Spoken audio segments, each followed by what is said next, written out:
Hello, I'm Lisa Vanderlaan, and this is my persuasive speech. Lunch, that all-important meal that we've all stressed about while in high school. The constant worry of where we will go, what we will eat, and how to fit it all into such a short time span. Today, there's an ongoing debate if high schools should open or close their campuses for lunch. Being a high school student myself, I've experienced this constant worry of lunch, and this has made me form my own opinions in the debate of open or closed campus lunches. Today, I'm going to persuade you that a closed campus lunch is an overall better option than an open campus lunch because it is safer, helps keep students in class, and is healthier. The first benefit of having a closed campus lunch is that it is safer for students and area residents. We've all heard the horror stories of young kids, even high schoolers, being snatched off of the streets, and an open campus policy gives people one more chance to be kidnapped. Also, a closed campus policy makes it more difficult for students to sneak in illegal drugs and weapons, especially at larger schools. Nearly all high schools have lunches shorter than 30 to 40 minutes long. This causes students to race out, often creating dangerous driving situations, as they race out to get their meals and get back to campus in time. According to the Amarillo Globe News, this is exactly why the Palo Duro High School in Amarillo, Texas, closed their campus. Area residents complaining about the hazardous driving situation during lunch. A closed campus policy would eliminate this problematic rush hour of school lunches. A closed campus policy also helps keep students on the campus, which brings me to my next point. A closed campus policy helps keep students in the classroom, thus reducing truancy and tardiness.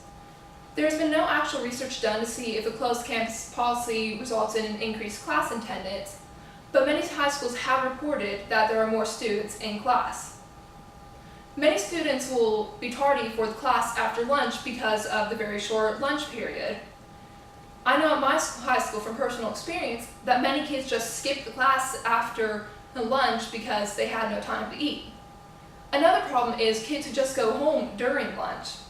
In recent years, this has become a new problem at my high school. Students will show up in the morning but never show up after lunch. A closed campus policy would eliminate this problem. By having kids having to stay on campus, they don't waste as much time getting their lunch. This gives them more time to eat and therefore make it back to class in time.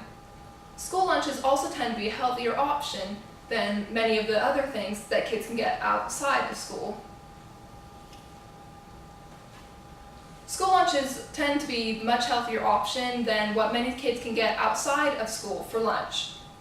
According to the NSPA, students who attend an open campus school are more likely to be obese than closed campus students. Because of the short lunch period, many students will just go to nearby fast food chains, which are typically high caloric and high saturated fat foods. Although school lunches weren't always considered the healthiest, they have improved. At my own high school, I've seen an increase in fruits and vegetable amounts being served, along with more whole grains being served. Recent studies actually show that more students are eating vegetables because of school lunches. These foods are much healthier options than what they get outside of school.